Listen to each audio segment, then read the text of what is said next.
الحمد لله نحمده ونستعينه ونستغفره ونؤمن به ونتوكل عليه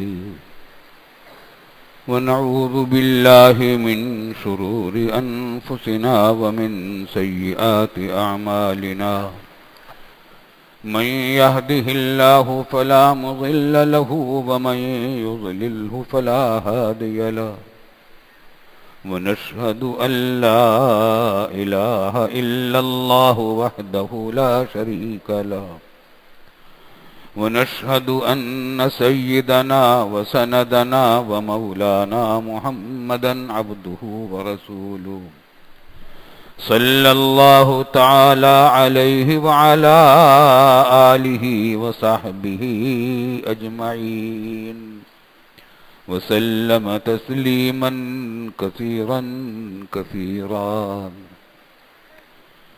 أما بعد فأعوذ بالله من الشيطان الرجيم بسم الله الرحمن الرحيم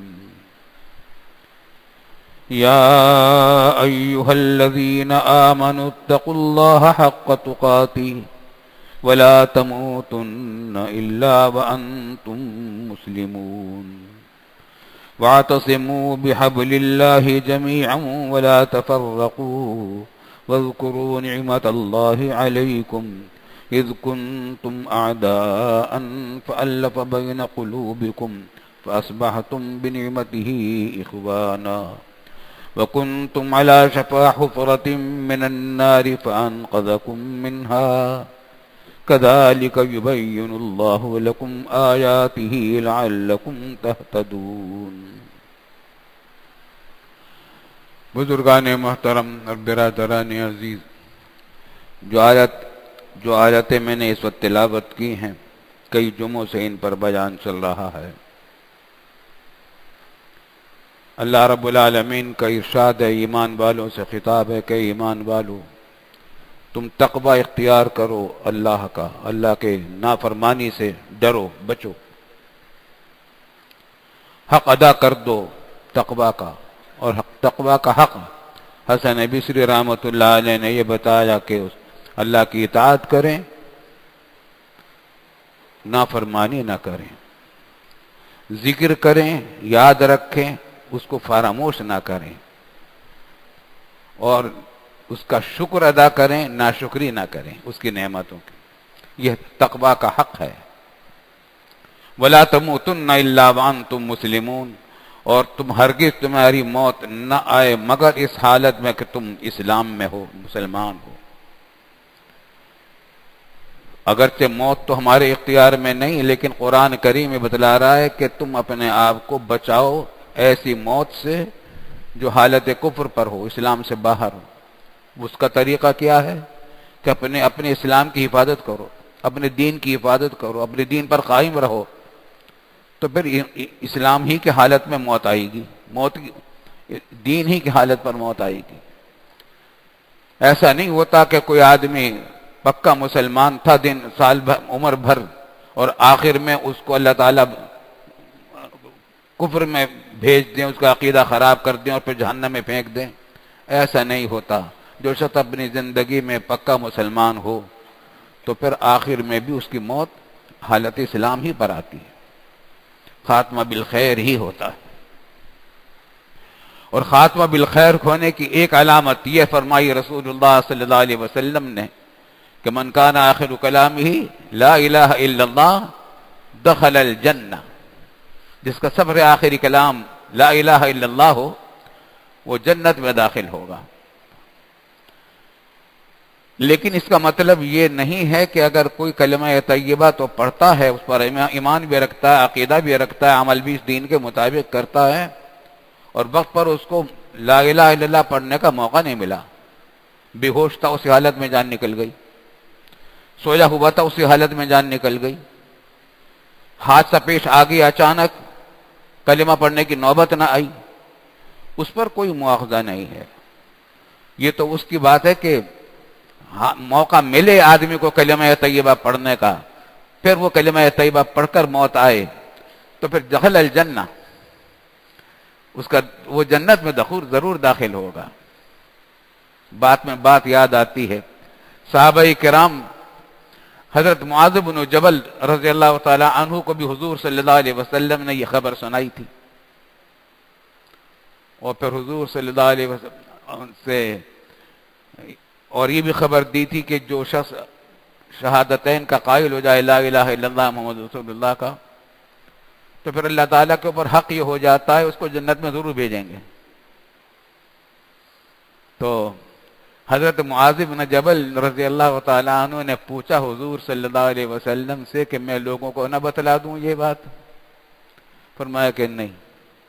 پھر عمل چھوڑ کر بیٹھ جائیں گے، مطلب نہیں سمجھیں گے لوگ، یوں سمجھیں گے کہ بس لا الہ الا اللہ پڑھ لو اور کوئی کام کرنے کی ضرورت نہیں، بلکہ مطلب یہ کہ لا الہ الا اللہ پڑھو تو آخرت کے جہنم کی ہمیشہ جہنم میں رہنے سے تو بچ جاؤ گے۔ کافر ہمیشہ جہنم میں رہیں گے، لیکن داخلہ بالکل بھی نہ ہو۔ بہت سارے لوگ مسلمان ایسے ہوں گے جو گناہوں کی وجہ سے جہنم میں جائیں گے، پھر نکال لیے جائیں گے، کلمہ طیبہ کی وجہ سے نکال لیے جائیں گے۔ کوئی کلمہ طیبہ پڑھنے والا ہمیشہ جہنم میں نہیں رہے گا، چاہے اس نے کوئی نیک کام نہ کیا، مگر کلمہ طیبہ اس نے دل سے پڑھا تھا تو وہ ہمیشہ جہنم میں نہیں رہے گا، آخر کار نکال لیا جائے گا گناہوں کی سزا کے بعد۔ اور جن کے اعمال بھی ٹھیک ہوں گے تو سیدھے جنت میں جائیں گے۔ اللہ تعالی ہمیں ان میں شامل کر دے۔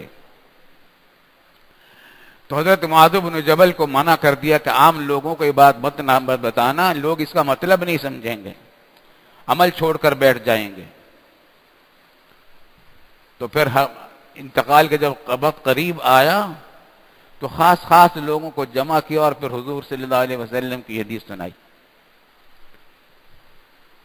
عام لوگوں کو نہیں بتلائی، سمجھدار لوگوں کو بتائی تاکہ اس کا وہ مطلب صحیح سمجھیں۔ اسی طریقے سے حضرت عبادہ بن صامت رضی اللہ تعالیٰ عنہ کو بھی حضور صلی اللہ علیہ وسلم نے یہ بات بتائی تھی، تو عمر بھر اس کو لوگوں کے سامنے ذکر نہیں کیا، انتقال کے بعد خبر دی۔ ہمارے بزرگوں نے ان احادیث کی شرح میں بتایا کہ ان بزرگوں نے یہ جو کام کیا کہ زندگی بھر نہیں بتایا، وہ تو اس واسطے احتیاط اس میں تھی کہ لوگ اس کا مطلب غلط نہ سمجھ لیں اور یہ نہ سمجھ لیں کہ عمل کی کوئی ضرورت نہیں۔ اور ایک مقصد یہ بھی ہوتا تھا کہ جب یہ حدیث سنائے تو ہماری زندگی کا آخری کلام ان کا لا الہ الا اللہ بن جائے۔ چنانچہ اس پر عجیب و غریب ایک واقعہ بھی ہے۔ حدیث کے ایک بڑے مشہور امام ہیں ابو زرعہ رحمۃ اللہ علیہ، حدیث ان کے امام ہیں، حافظ حدیث ہیں، جگہ جگہ ان کے ذکر آتے، ان کے احادیث کی کتابیں ہیں۔ جب ان کا مرض وفات ہوا، انتقال کا وقت قریب آیا، تو آداب میں سے یہ ہے کہ آس پاس کے جو لوگ ہوں وہ یاد دہانی کرائیں مرنے والے کو تاکہ وہ کلمہ طیبہ پڑھ لے، لیکن اس سے یہ نہ کہیں کہ تم کلمہ طیبہ پڑھو، کیونکہ اس وقت شیطان بھی اس کو بہکا رہا ہوتا ہے، پوری کوشش میں ہوتا ہے، اور وہ طرح طرح کی باتیں کہتا رہتا ہے کہ تم کلمہ کفر کہہ دو، اور وہ اس کے بارے میں وہ کہہ دیتا کہ نہیں، تو لوگ یہ سمجھیں گے کلمہ طیبہ کا انکار کیا، حالانکہ وہ انکار کر رہا ہے شیطان کی بات کا۔ اس واسطے آداب میں سے یہ ہے کہ مرنے والے کو یوں نہ کہا جائے کہ تم کلمہ طیبہ پڑھو، جس کے بارے میں یہ خیال ہے کہ ابھی موت ہونے والی ہے، آخری وقت ہے، تو یوں نہ کہا جائے، بلکہ اس کے پاس بیٹھ کر کلمہ طیبہ پڑھیں، کلمہ طیبہ کا ذکر کریں۔ تو حضرت امام ابو زرعہ رحمۃ اللہ علیہ کے شاگرد رشید تھے کچھ، ان کے پاس جمع تھے، یہ علماء تھے، تو انہوں نے ذکر کیا حضرت معاذ بن جبل رضی اللہ عنہ کی روایت کا آپس میں۔ ہاں بھائی، وہ حضرت معاذ بن جبل نے وہ کیا روایت کی، من کان آخر کلامی،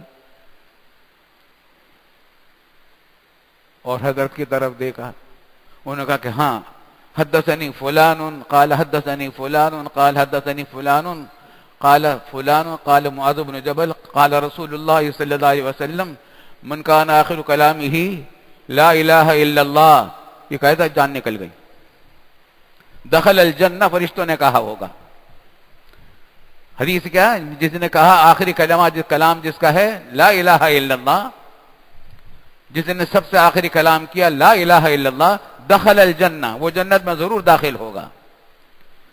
تو ابو زرعہ نے حدیث سنائی، جن کا انتقال ہو رہا تھا، کہ ہاں میں نے یہ سند سے یہ حدیث سنی. ابو حضرت معاذ نے روایت کی ہے کہ فرمایا رسول اللہ صلی اللہ علیہ وسلم نے کہ جس کا آخری کلام لا الہ الا اللہ ہو، اسی پر جان نکل گئی، جنت میں داخل ہوگا، یا فرشتوں نے کہا ہوگا.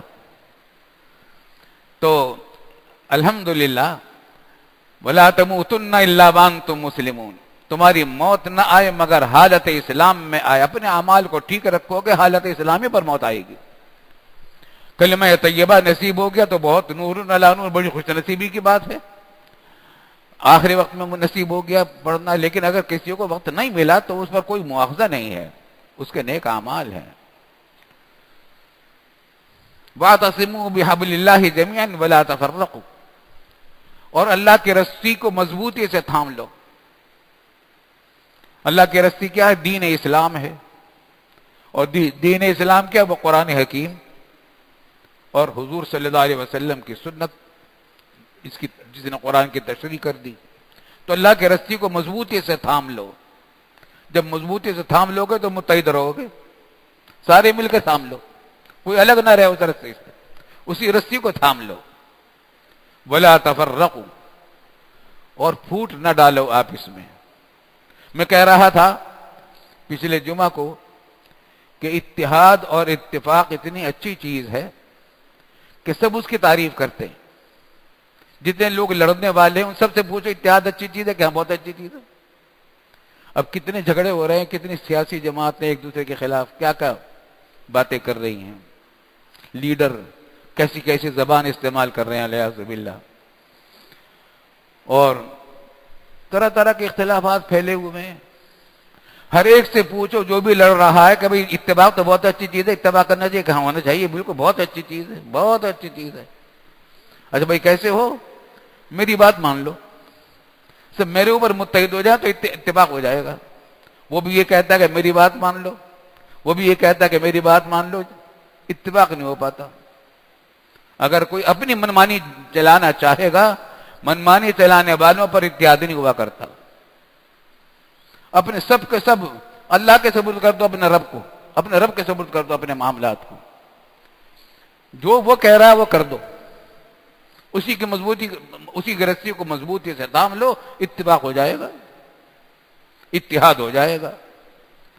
بعد میں فرق صرف اتنا رہ جائے گا، اتباع تو سب کا اس پر ہو گیا کہ قرآن کا جو حکم ہوگا اور اس کے رسول اللہ صلی اللہ علیہ وسلم نے جو تشریف فرمائی اس کا جو حکم ہوگا ہم اس پر عمل کریں گے سب مل کر. اب فرق اتنا رہ جائے گا کہ اس سمجھنے میں کچھ فرق ہو جائے، اختلاف ہو جائے. آیات میں احادیث کے معنی میں بعض اوقات بعض آیات تو ایسی ہیں، بہت ساری آیات احادیث بھی جو بالکل واضح، اس میں اختلاف کا کوئی امکان ہی نہیں. نماز فرض ہے، روزہ فرض ہے، حج فرض ہے، زکوٰۃ فرض ہے، تفصیلات ہیں. لیکن بعض چھوٹے چھوٹے مسائل بھی ہیں اس کے اندر. نماز میں امام کے پیچھے آمین بلند آواز سے کہنی چاہیے یا نہیں کہنی چاہیے. احادیث میں دونوں طرح کی حدیثیں آئی ہیں. اب کون سا عمل حضور صلی اللہ علیہ وسلم کا آخر میں تھا، اس میں اختلاف ہوا. کسی کا ان معلومات کا یہ ہوئی کہ آخری کلام، آخری طریقہ حضور صلی اللہ علیہ وسلم کا یہ تھا کہ آمین ان کے پیچھے آمین کہی جاتی تھی، تو انہوں نے کہا کہ آمین کہنا چاہیے. اور بعض صحابہ کرام اس نتیجے پر پہنچے تھے اپنی معلومات کی حد تک کہ نہیں، حضور صلی اللہ علیہ وسلم نے آخری زمانے میں اس عمل کو چھڑوا دیا تھا. تو انہوں نے اپنے شاگردوں کو بتایا کہ اب بلند آواز سے آمین نہیں کہنی چاہیے. یہ چھوٹے چھوٹے مسائل میں اختلاف ہے. رکوع میں جانے سے پہلے ہاتھ کانوں تک اٹھائیں یا نہ اٹھائیں، اس میں بھی یہ باتیں ہیں. احادیث میں دونوں طریقے کی روایتیں آئی ہیں. مگر کوئی عمل پہلے تھا بعد میں منسوخ ہو گیا، اور کوئی دوسرا عمل تھا منسوخ ہو گیا. اس قسم کے چھوٹے چھوٹے اختلافات ہیں، مگر یہ اختلافات ایسے ہیں کہ ان سے پھوٹ نہیں پڑتی. انہی اختلافات کے بنیاد پر ائمہ مجتہدین کا اختلاف ہوا. امام ابو حنیفہ، امام مالک، امام شافعی، امام احمد بن حنبل، ان کے درمیان اختلافات ہوئے، لیکن یہ پھوٹ نہیں پڑتے تھے. اس سے تو بلکہ امت کو مسائل میں آسانی ملتی تھی. کیونکہ اب ایک احتمال یہ بھی ہے کہ اس حضور صلی اللہ علیہ وسلم کا حکم یہ ہو، یہ احتمال بھی ہے کہ یہ ہو. ایک عالم نے کہا کہ یہ ہے، دوسرا عالم نے کہا کہ یہ ہے. دونوں نے جس پر اعتماد ہوگا اس پر عمل کر لے گا، وہ نجات پا جائے گا. اس کے لیے بھی یہ بھی عمل کرے گا. جو شخص اس کی بات مان لے گا اس پر عمل کرے گا وہ بھی جنت میں. جو کوئی اس کی بات مان لے گا اس پر عمل کرے گا وہ بھی جنت میں. شافعی بھی جنت میں، حنفی بھی جنت میں، حنبلی بھی جنت میں، مالکی بھی جنت میں. تو سب کے سب رخ ایک ہی ہے، تفصیلات میں فرق ہو رہا ہے تھوڑا تھوڑا. یہ اختلاف، یہ پھوٹ نہیں ہے امت کے درمیان. یہ تو اختلاف ایسا ہے کہ اس سے امت میں آسانی پیدا ہوئی مسائل کے اندر. ورنہ اگر ایک ہی چیز ہو جاتی تو تمام ہر بالکل جمود ہو جاتا، لچک نہ رہتی شریعت کے احکام میں. ہاں، پھوٹ پڑنا کہ ایک دوسرے کی دشمنی کریں، ایک دوسرے کی توہین کریں، ایک دوسرے کو تکلیف پہنچائیں، ایذا رسانی کریں، یہ حرام ہے، اس کی اجازت نہیں ہے. فرمایا رسول اللہ صلی اللہ علیہ وسلم نے، المسلم من سلم المسلمون من لسانہ ویدہ. آج ہمارے سیاست میں کیا ہو رہا ہے؟ کیسے نام لے لے کر گالیاں دی جا رہی ہیں، اخبارات میں چھپ رہی ہیں گالیاں. اور یہ لیڈر ہیں اپنی کارکنوں کو کیا سکھا رہے ہیں؟ یہی سکھا رہے ہیں. لیکن بات وہی ہے کہ واعتصموا بحبل اللہ جميعا ولا تفرقوا پر عمل نہیں ہو رہا. تو اختلافات اپنی جگہ پر رہیں، اگر رائے کے اختلاف اخلاص کے ساتھ ہو، محبت کے ساتھ ہو، باہمی اعزاز و تکریم کے ساتھ ہو، تو اس اختلاف میں کوئی حرج کی بات نہیں ہے، بلکہ اس میں اجر و ثواب ہے. لیکن آپ اس میں پھوٹ ڈالنے کی اجازت نہیں ہے. ایک دوسرے کو برا کہیں، ایک دوسرے کی غیبت کریں، بہتان لگائیں، ایذا رسانی کریں، تکلیف پہنچائیں، توہین کریں، یہ حرام ہے، ناجائز ہے. اللہ تعالیٰ اس سے محفوظ رکھے. ولا تفرقوا واذکروا نعمت اللہ علیکم اذ کنتم اعداء فألف بین قلوبکم. اور یاد کرو اللہ تعالیٰ کی اس نعمت کو کہ تم پہلے آپس میں ایک دوسرے کے دشمن تھے، پھر اللہ تعالیٰ نے تمہارے دلوں کو جوڑ دیا اور پھر بھائی بھائی بنا دیا. یہ مدینہ طیبہ کے دو قبیلے تھے، شروع میں مشرکین تھے، اوس اور خزرج عرب تھے. ان کی جنگیں ہوتی رہتی تھی، آپس میں لڑائیاں ہوتی رہتی تھی. یہودی ان کو لڑاتے رہتے تھے. یہودی سودی قرضے دیتے تھے، ان کو بھی دیتے تھے، ان کو بھی دیتے تھے اور لڑاتے رہتے تھے. جیسے آج کل عالمی IMF ہمیں لڑوا رہا ہے، ایک دوسرے سے لڑواتے رہتے ہیں، جنگیں کرواتے رہتے ہیں اور قرض سودی دیتے رہتے ہیں، سود لیتے رہتے ہیں. تو یہ کرتے تھے یہودی.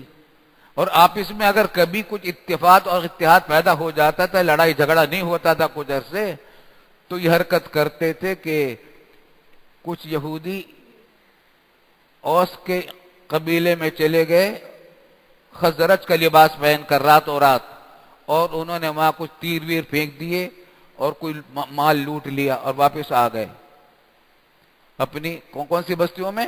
اوس کی بستیوں میں. یہودیوں نے دیکھا اچھا یہ اوس کے لوگوں نے حملہ کیا تھا، حالانکہ حملہ کرنے والے یہودی تھے، اور کبھی ادھر سے ایسے ہی کرا دیا، جنگ چڑھ جاتی تھی. تو قرآن کریم نے فرمایا کہ وَاذْكُرُوا نِعْمَتَ اللَّهِ عَلَيْكُمْ، اللہ تعالیٰ کی نعمت کو یاد کرو. اِذْ كُنْتُمْ أَعْدَاءً، تم ایک دوسرے کے دشمن تھے، اوس اور خزرج. فَأَلَّفَ بَيْنَ قُلُوبِكُمْ، تمہارے دلوں کو جوڑ دیا. تاجدار دو عالم سرور کونین صلی اللہ علیہ وسلم ہجرت کر کے مدینہ طیبہ تشریف لائے اور دین کی تعلیمات تمہیں دی اور تم نے اللہ کی رسی کو تھام لیا. تو فَأَلَّفَ بَيْنَ قُلُوبِكُمْ فَأَصْبَحْتُمْ بِنِعْمَتِهِ إِخْوَانًا، پھر تم اللہ کے فضل و کرم سے آپ اس میں ایک دوسرے کے بھائی بھائی بن گئے. قرآن نے اعلان کیا انما المؤمنون اخوہ، تمام مسلمان بھائی بھائی ہیں. کہ اللہ تعالیٰ کا انعام تھا، اتحاد کرا دیا. تو آج ہمارا مسئلہ جو سب سے بڑا ہے وہ یہی ہے، اتحاد اور اتفاق. مانتے سب ہیں کہ ہونا چاہیے لیکن کرنے کو تیار نہیں، اور وجہ اس کی یہ ہے کہ اس میں اپنے مونچھوں کو نیچا کرنا پڑتا ہے. ہر ایک تکبر کرے کہ میری بات میں نہیں چلے گی. اللہ کے سامنے سب سرنگو ہو جائیں، اس کی کتاب کے سامنے سرنگو ہو جائیں تو اتحاد ہو جائے گا. اللہ تعالی ہمیں توفیق دے اور آپ اس کی پھوٹ سے ہم کو نجات دے دے، دشمنوں کی سازشوں سے نجات دے دے. اب ہوگا کیا رہا، دہشت گردی جو ہو رہی ہے ہمارے ملک میں، یہ ساری سازشیں غیر ملکی ہیں. کہیں دین کے نام پر ہو رہی ہے، کہیں اسلام کے نام پر ہو رہی ہے، کہیں صوبائی عصبیت کی بنیاد پر ہو رہی ہے، قومیت کے نام پر ہو رہی ہے. یہ دہشت گردی ہو رہی ہے اسلام کے نام پر بھی کر رہے ہیں بہت سارے لوگ. اسلام کو بدنام کر رہے ہیں، جہاد کو بدنام کر رہے ہیں، پاکستان کو بدنام کر رہے ہیں. سازشیں باہر کی ہیں. اللہ تعالیٰ ان سازشوں سے ہم کو نجات عطا فرمائے. وآخر دعوانا الحمدللہ رب العالمین.